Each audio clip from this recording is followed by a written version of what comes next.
They say Lagos does not smell like any other place on earth. It does not smell of the earth after the rain, or the sharp scent of palm kernels roasting on an open fire. No, Lagos smells of diesel fumes, ancient sweat, and an almost vibrating, desperate ambition. For Adaugo, stepping off the rattling, luxurious bus at the terminal, that smell was the perfume of destiny. She did not know yet that destiny often charges an entry fee, payable in pieces of your soul. This is the story of Adaugo, the young girl with dreams bigger than anyone could imagine. Adaugo grew up where the pacing of life was dictated by the rising sun and the crowing of cocks. Her village was a place where everyone knew your grandfather's nickname and your mother's favorite hymn. Adaugo, whose name means daughter of an eagle, was never meant to stay grounded there. She was brilliant. She had conquered the Lagos University, graduating top of her class in mass communication. But in the village, a degree was just a piece of paper until it converted into naira. The pressure was subtle but constant. She was the eldest, the investment of her parents, the sacrifices of sold yams and deferred dreams rested on her slender shoulders. Lagos is where the money is hiding, her uncle had declared, picking his teeth after a Sunday meal of pounded yam and offensala. But you must shine your eye. Lagos does not tolerate fools. Her mother was quieter about it. On the morning of her departure, she pressed a small pouch into Adaugo's hand. It contained a rosary and a small kola nut. Never forget the soil that grew you, Nene, she whispered in Igbo, her eyes wet. The city will try to make you forget your name. Do not let it. Adaugo promised, a lump in her throat. But as the bus crossed the Niger Bridge, leaving the familiarity of the East behind, the thrill of the unknown washed away the sorrow. Arrival in Lagos was a physical assault. The noise was deafening, conductors shouting destinations, horns blaring in a perpetual symphony of impatience, and the hum of millions of generators.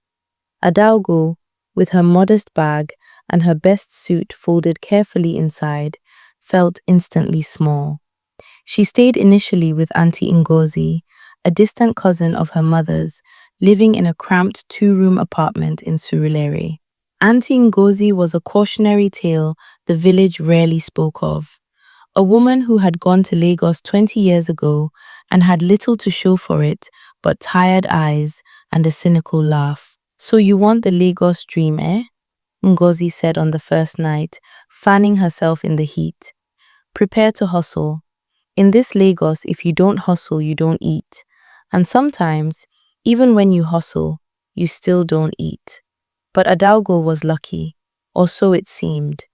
Within a month, her impressive portfolio and her articulate, although slightly accented English, landed her an entry-level position at Apex Solutions, a gleaming digital marketing firm on Victoria Island, the holy grail of corporate Lagos.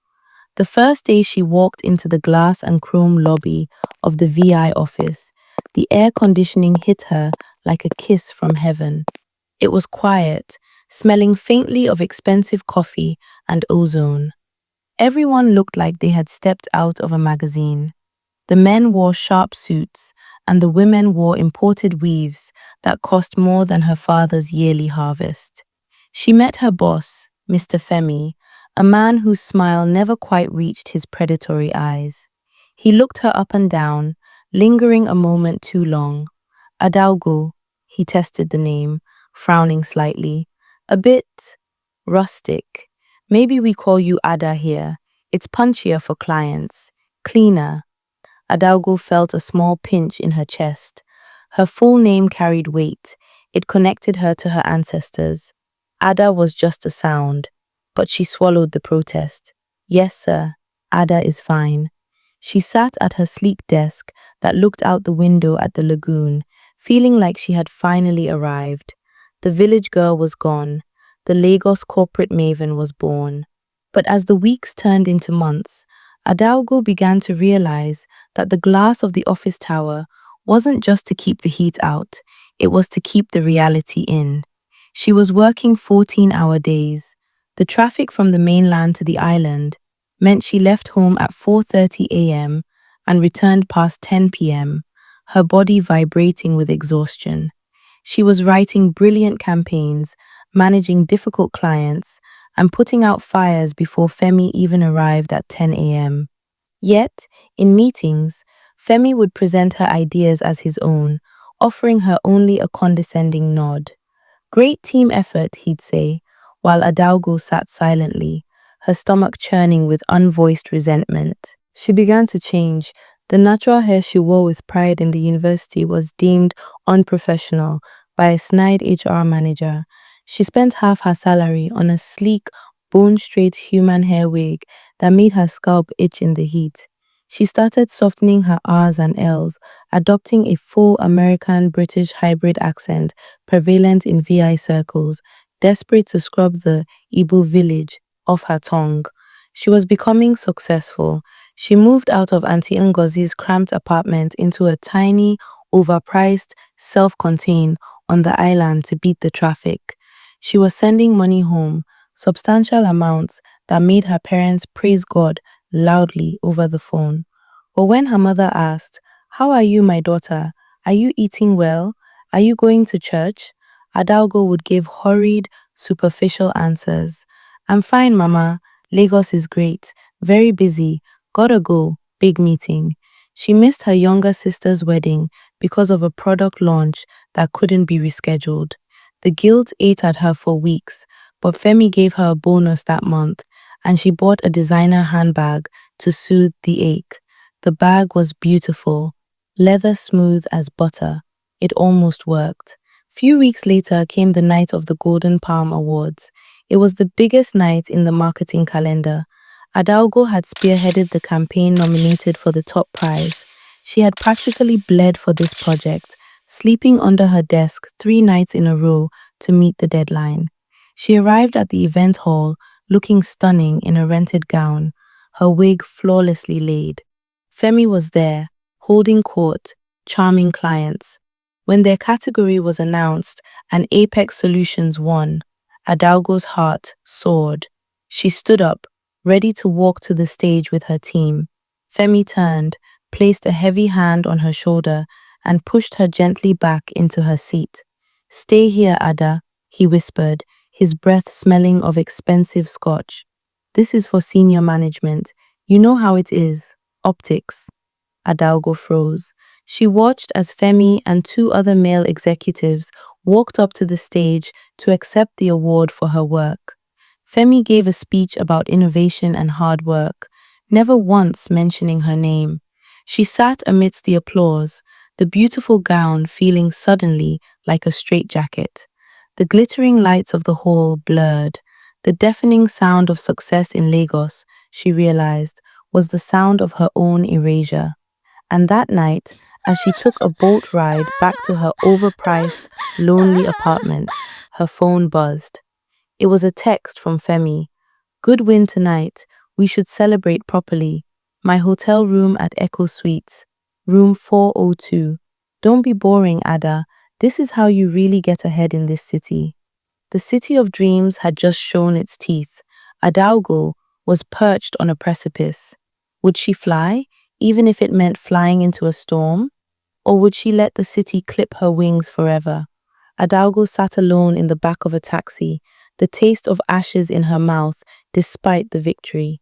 The text message from her boss, Mr. Femi, glowed on her phone screen. A proposition that was both a threat and a sordid key to a door she wasn't sure she wanted to open. Adaugo stared at the message until her eyes watered. The audacity of it, the sheer, naked exploitation. She thought of the months of sleep deprivation, the stolen ideas, the slow chipping away of her identity to fit the Ada mold. And now this. He didn't just want her work, he wanted to consume her entirely, to turn her into just another transaction in the Lagos marketplace. She asked the driver to pull over on the Third Mainland Bridge. "Madam, here? It is dangerous, oh. Area boys' day," the driver protested, eyeing the dark expanse of the lagoon below. "Just for a minute, please," she begged, her voice cracking. She stepped out into the humid, exhaust-choked night air. The bridge vibrated with the relentless passage of cars. Below, the Lagos Lagoon was a black mirror, reflecting the scattered lights of a city that never sleeps because it is too busy eating its young. She felt an intense wave of nausea. Who was this girl in the rented dress and the itchy wig? She wasn't Adaugo of Enugu anymore, but she wasn't fully this Ada of Victoria Island either. She was a ghost caught between worlds, hollowed out by ambition. She reached into her expensive clutch bag, bought with guilt money, and pulled out the small pouch her mother had given her. The kola nut was dry and hard. The rosary beads felt cool against her sweating palm. Never forget the soil that grew you. A hot tear tracked through her perfect makeup. She didn't reply to Femi's text. She got back into the cab and went to her sterile apartment. She took off the wig and threw it across the room. She scrubbed her face until it was raw, trying to find the skin underneath. The next morning, Ada didn't go to work. She turned off her phone, ignoring the barrage of calls from Femi and her colleagues. Instead, she put on a simple Ankara dress, one she hadn't worn since leaving the village, and took a danfo bus to the mainland. She headed to Surulere, to Auntie Ngozi's house. Ngozi was surprised to see her, standing at the door stripped of her corporate armor, her natural hair shrunken and tangled from the humidity. "Chai! Adaugo, what happened? Have they sacked you?" Ngozi exclaimed, wiping her hands on a wrapper. "No, Auntie, I think I sacked myself," Ada whispered, stepping inside. The apartment smelled of frying plantains and pepper sauce, a smell so violently authentic it made Adaugo dizzy with homesickness. She sat on the worn sofa and told Ngozi everything. The stolen credit, the pressure, the text message. Ngozi listened, her face hardening. When Ada finished, Ngozi sighed, a deep, rattling sound that seemed to carry the weight of years of Lagos living. "Listen to me," Ngozi said fiercely, grabbing Ada's hands. "Lagos is a beast. It sees your shine and it wants to steal it. Femi, there are 1,000 Femis in this city. They feed on young blood like yours." Ngozi stood up and paced the small room. "You made a mistake, Ada. You thought to succeed here, you had to become someone else. You thought your villageness was a weakness. It is not. It is your root. A tree without roots will fall in the smallest wind." She went to the small kitchen area and returned with a plate of hot rice and stew. "Eat. You look like a ghost." Adaugo ate. For the first time in months, she tasted food.